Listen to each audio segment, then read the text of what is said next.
presentarte.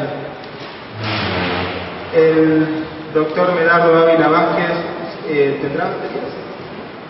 Medardo Dávila Vázquez, creo que muchos lo conocemos y precisamente por su trabajo. Y cuando uno conoce a otra persona por la capacidad de trabajo, no hay más nada que decir.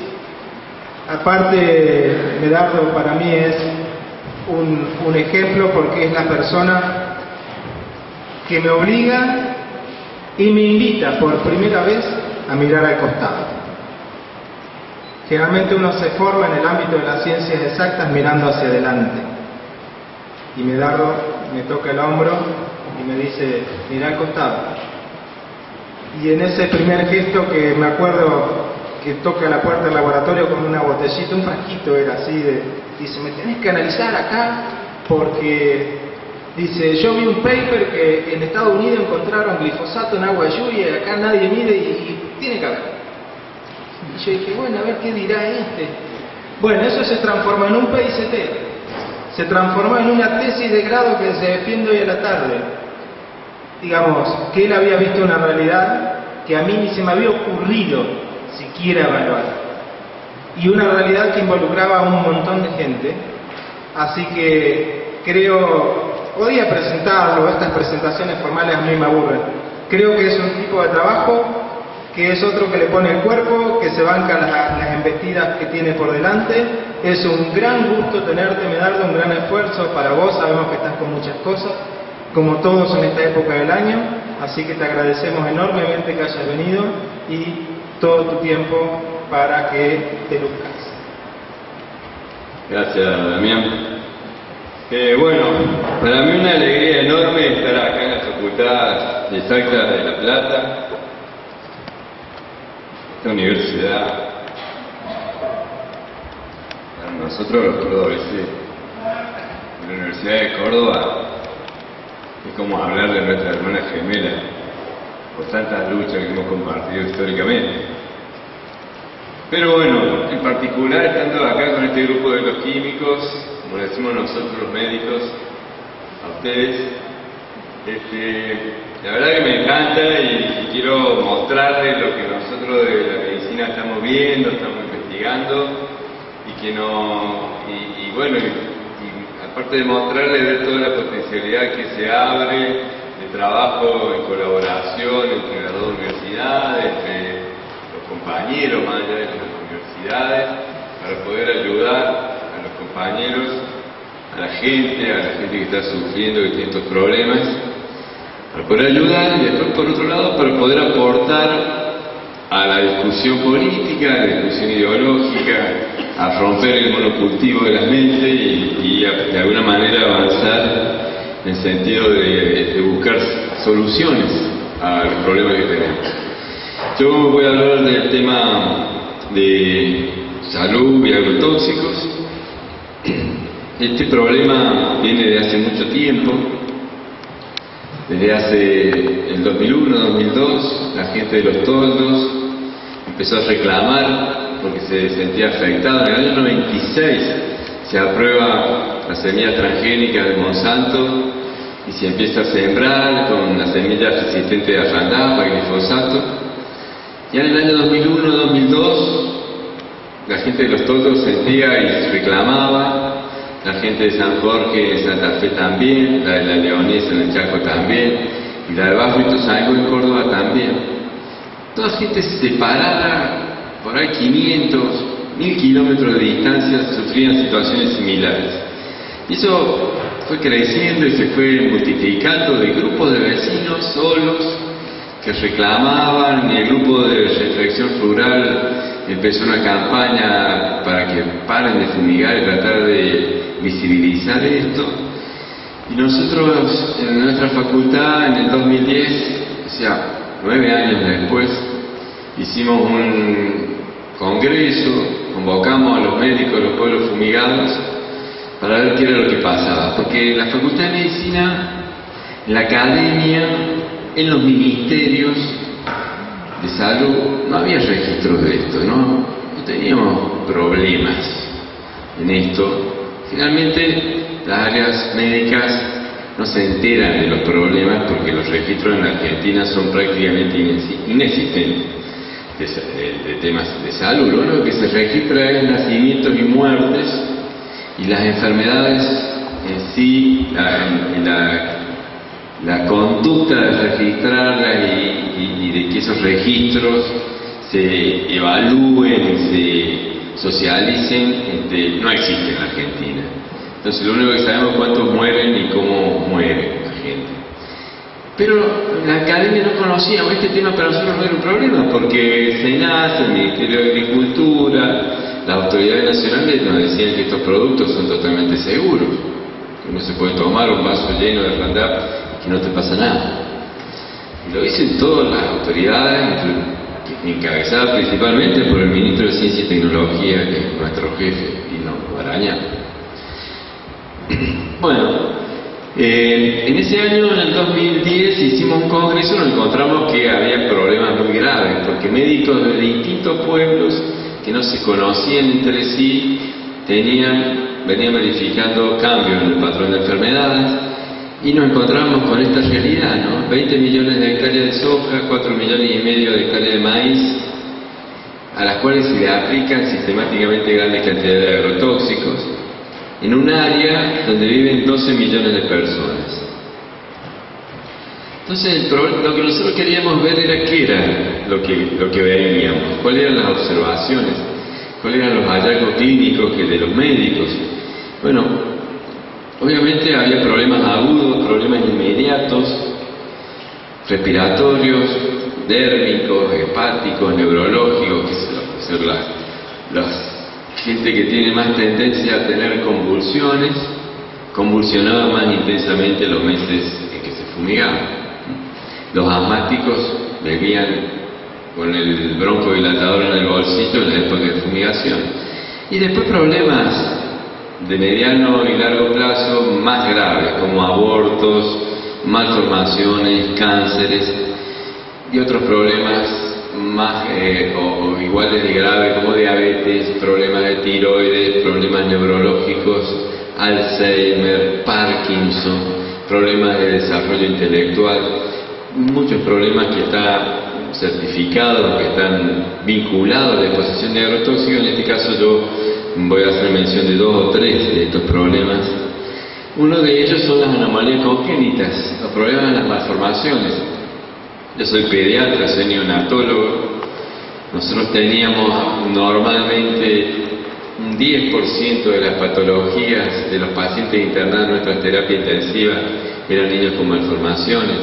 En este momento tenemos 50%. Hay momentos del año que casi el 100% de los chicos internados en la terapia de neonatología son niños malformados. Y como sea, la doctora que hacía las ecografías en Tucumán, en la zona rural, ya iba con un vehículo del ministerio, con un equipo móvil, a hacer ecografías de embarazadas, y nos contaba que cuando iba a los pueblos donde había llegado la soja, toda la semana hacía un diagnóstico de un feto mal formado. Y a los otros pueblos donde era el sistema de producción tradicional, o los pueblos de los cerros, nunca. O hacía uno cada 4 o 5 meses con las frecuencias habituales. Lo mismo pasaba en Misiones, lo mismo le pasaba al doctor Páramo en el norte de Santa Fe, donde se le dispararon las malformaciones. Normalmente tenemos un 2% como máximo de niños que nacen con malformaciones. O sea, cada 100 nacimientos hay 2 chicos que nacen con un síndrome de Down, un problema cardíaco, un problema de miembros, por estas cuestiones de las leyes de la genética, podríamos decir. Pero cuando el doctor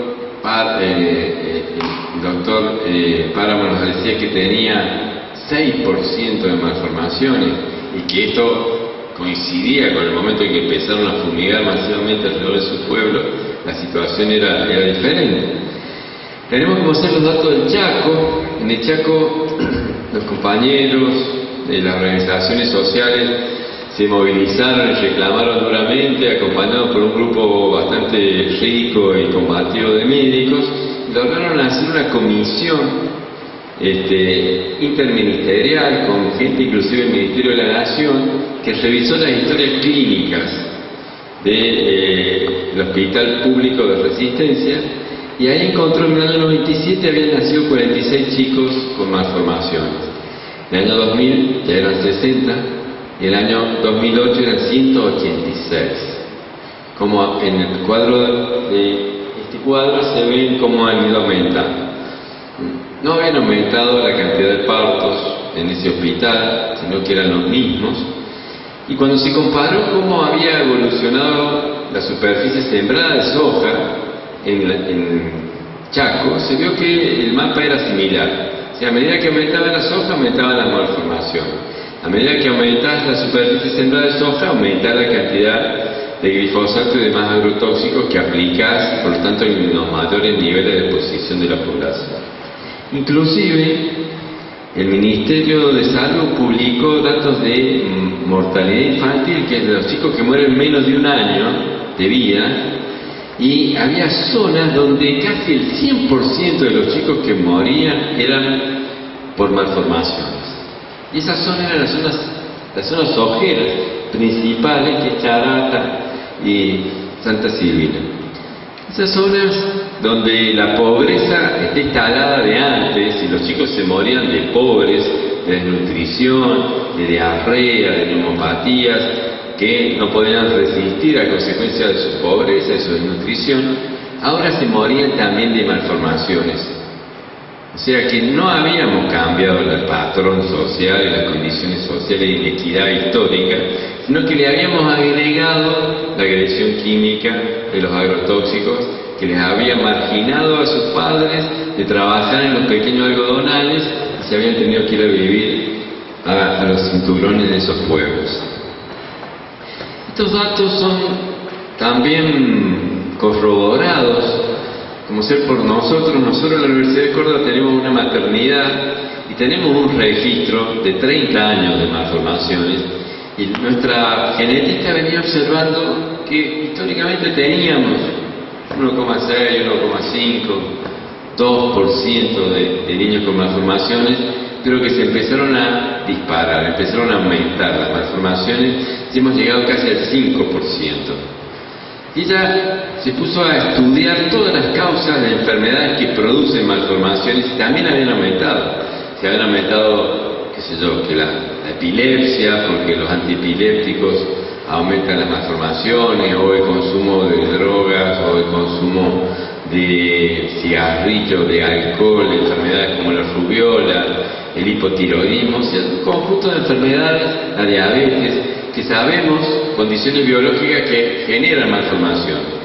Esas no habían aumentado para nada. La única que aumentaban las malformaciones sin una causa de las biológicas, de las patológicas que nosotros conocíamos. Y la doctora, este es su trabajo de tesis, llegó a la conclusión de que se debía probablemente a la mayor exposición a contaminantes ambientales, sobre todo agroquímicos.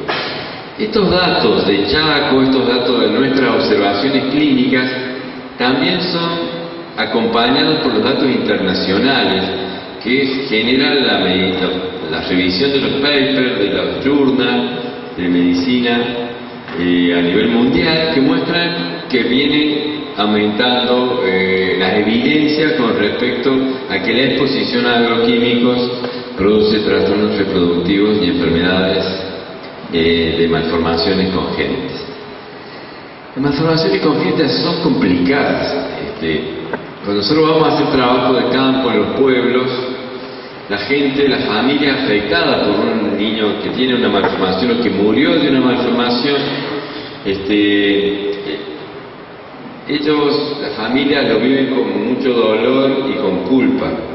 Generalmente no te cuentan cuando vos empezás la encuesta y demora mucho tiempo, y a veces no nos dan el dato, y a veces nos dan al último, porque ellos lo viven en el interior de su familia como que han tenido este problema por una culpa de ellos, o que la madre no hizo algo, o el padre la trató mal, o no tomó los medicamentos, o porque tu familia... Entonces siempre hay como un reproche interno, y se lo ve como algo que se guarda en el dolor íntimo, cuando nosotros estamos viendo de que esto no es un problema de ellos, sino que es un problema de afuera. ¿Qué pasa con los cánceres? La gente reacciona más. Cuando la gente tiene cáncer y su hijo tiene cánceres, las madres, cuando empiezan a ver que muchos de los vecinos tienen cáncer, se dan cuenta que no es que me tocó el cáncer, sino que nos están enfermando y se empiezan a movilizar, como es lo que ha pasado en muchísimos pueblos. Volviendo a las malformaciones, nosotros en estos congresos que hicimos en Córdoba y en Rosario, hicimos informes a los ministerios, los hicimos públicos. La única respuesta fue que se generaran unos registros de malformaciones y un registro de cáncer. La única respuesta, no nos tomaron más en serio que para hacer eso porque no existían registros. Y el Gobierno Nacional, el Ministerio de Salud informó el año pasado, a fin de año, los datos de su Registro Nacional de Anomalías Congénitas, que llegaba a la conclusión de que Argentina tenía 1,8% de malformaciones y que no aumentaban en las zonas fumigadas. Nosotros cuando vimos esto, los genetistas, compañeros nuestros que habían ido, estaban indignados porque se dieron cuenta que había una trampa estadística muy grande. Entonces nos pusimos a revisar los datos de la provincia de Córdoba. ¿Qué había mandado la provincia de Córdoba? Pudimos acceder a los datos de 6 meses, el año 2012, y encontramos de que sobre 2.100 nacimientos le habían mandado los chicos que habían nacido malformados, que eran 36. Pero de esos 36, 22, o sea, más del 50%, no eran de Córdoba, de la ciudad de Córdoba, eran del interior de Córdoba y de pueblos fumigados. Esos 22 chicos habían sido sumados y calculados en un universo de 2.000 nacimientos y habían sido contados como de Córdoba. Y en Córdoba eso había generado que la tasa, en vez de ser de 1,4, había subido a 1,6, pero lo había sacado de los pueblos del interior, donde el nacimiento de ellos hubiera generado de que hubieran tenido 3, 4, 5, 10%. O sea, no lo habían medido por dónde vivía la madre, sino de dónde había nacido. Como nosotros hacemos ecografía y detectamos prenatalmente las malformaciones se derivan a las ciudades donde hay mayores posibilidades de que los puedan atender a esos bebitos en terapia intensiva neonatales y se los cuenta ahí, ¿no? Sabiendo que la exposición que estamos buscando está donde vivía la madre, ¿no? O sea, ¿cómo hay esta trampa? Lo mismo hacen con el tema del cáncer. Otro de los problemas graves son los abortos espontáneos, gente que quiere tener sus hijos, que quedan embarazadas y que pierden los embarazos en forma inexplicable. Esto se da en una frecuencia sumamente alta. Normalmente el 3% de las mujeres en edad reproductiva